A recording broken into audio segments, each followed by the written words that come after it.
Halo para pecinta catur Indonesia, kembali lagi Tarigan Catur Channel. Turnamen FIDE Chess Grand Prix 2022 telah memasuki ronde kedua. Dan kali ini admin Tarigan Catur akan mengulas salah satu pertandingan dari grup D yang melibatkan pertarungan antara Grandmaster kuat Amerika Serikat yaitu Grandmaster Linier Dominguez Perez dengan rating FIDE 2752 menghadapi perlawanan Grandmaster asal Spanyol yang juga merupakan mantan juara 2 dunia di tahun 1994 yaitu Grandmaster Alexei Sirov dengan rating FIDE 2704. Oke, tanpa berlama-lama langsung saja kita ulas permainannya. Di sini Grandmaster Alexei Sirov memulai permainan dengan pion E4 dan pion C5 oleh Grandmaster Linier Dominguez Perez. Ini adalah pembukaan pertahanan Sisilia. Kuda C3 variasi tertutup di dalam pembukaan pertahanan Sisilia dan pion D6. Pion D4 mengajak pertukaran pion di petak pusat yang seperti biasa diterima ya. Pion C pukul D4 dan menteri pukul pion di petak D4. Kuda ancam menteri dan menteri mundur ke petak D2 dan pion G6. Pion B3 dan di sini langsung gajah ancam menteri. Untuk mengatasi tekanan ini putih melakukan langkah pion F4 menutup ancaman gajah hitam terhadap menteri putih.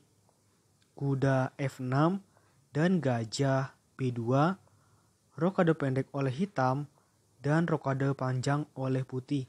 Permainan akan seru karena kedua raja dari permainan ini berada dalam posisi rokade yang berbeda, jadi serangan pasti akan berlangsung dari masing-masing sisi ya. Pion E5 dan pion G3. Jelas pion putih tidak bisa bergerak maka harus dilindungi.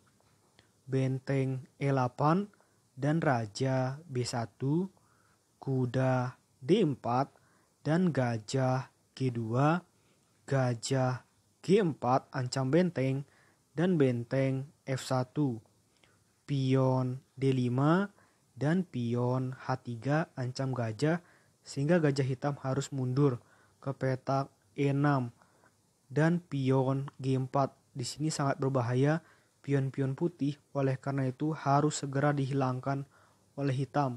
Dengan kuda pukul pion di petak E4 akan terjadi banyak pertukaran buah di sini.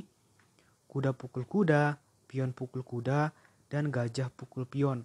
Ada tempo ancam pion hitam. Tetapi di sini hitam tidak peduli dan memilih langkah benteng menuju petak C8. Tidak mungkin putih melakukan langkah gajah pukul pion karena akan sangat berbahaya, bisa seperti ini. Jadi jelas tidak akan dilakukan oleh putih.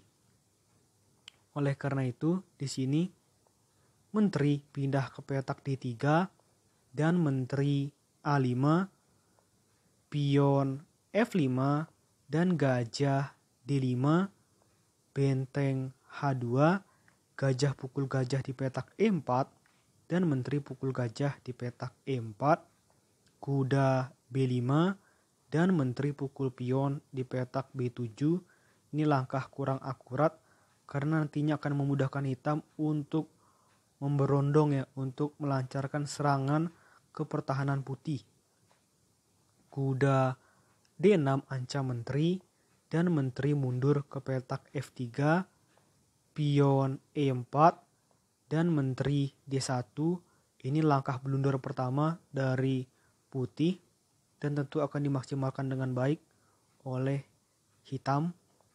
Kuda B5 dan pion menuju petak C4.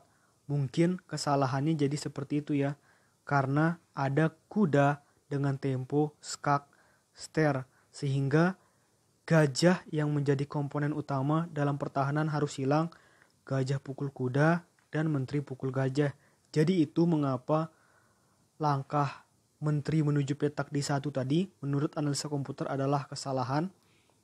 Benteng ancam menteri dan menteri pindah ke petak E5, menteri D5, dan menteri F6, pion A3, dan gajah G7. Ada tempo ancaman skakmat di petak A1 sehingga Raja Putih harus menghindar dengan menghindar ke petak A2. Di sini pertahanan putih sudah mulai goyah. Oleh karena itu harus terus dicecar, harus terus dibombardir oleh hitam. Dan di sini teman-teman pecinta catur juga bisa mengambil ilmu bagaimana cara menghancurkan pertahanan putih yang kelihatannya masih cukup kuat tetapi sebenarnya sudah lemah. Kadang-kadang kita sulit untuk membongkar pertahanan putih seperti ini. Oke, kita simak langkah dari Grandmaster Linier Dominguez Perez. Benteng ancam menteri dan menteri pindah ke petak A5, benteng D3 dan kuda E2. Lalu benteng B8 mengancam pion 2 kali sehingga pion putih harus pindah ke petak B4 dan pertahanan putih sudah semakin terbuka. Benteng B menuju petak D8 dan pion B5, langkah blunder selanjutnya dari putih yang membuat pertahanan putih semakin terbuka. Jadi untuk menyerang pion putih yang ada di petak A3 menjadi lebih mudah bagi hitam. Pion maju terus ke petak E3 dan benteng F menuju petak C1. Nah, dalam beberapa langkah ke depan, mungkin sekira 3-4 langkah ke depan, pertahanan putih akan hancur sehancur-hancurnya. Dan admin Tarigan Catur akan memberikan waktu bagi teman-teman pecinta catur untuk berpikir bagaimana cara hitam merusak pertahanan putih. Sudah terbuka banget ini ya. Dan tampaknya pecatur level menengah juga bisa untuk menyelesaikan permainan ini. Dan apa yang akan dilakukan oleh hitam dengan benteng menuju petak D2. Memisahkan antara benteng putih dan kuda putih. Raja B3, karena di sini jika benteng pukul benteng, maka pion hitam akan semakin dekat dengan promosi.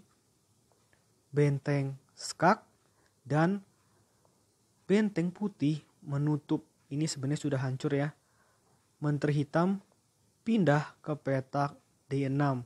Maka sebenarnya paksaan sebenarnya benteng putih harus pukul benteng hitam, tetapi tidak. Yang dilakukan oleh putih adalah dengan menteri pukul pion. Maka setelah benteng pukul kuda tepat di posisi seperti ini, Grandmaster Alexei Sirov memutuskan untuk menyerah karena memang pertahanan sudah tertekan, sudah hilang satu perwira dan pion putih akan segera promosi.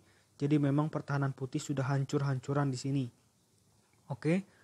Menurut admin Tarigan Catur, video kali ini cukup. Nantikan video-video selanjutnya tetap di Tarigan Catur Channel.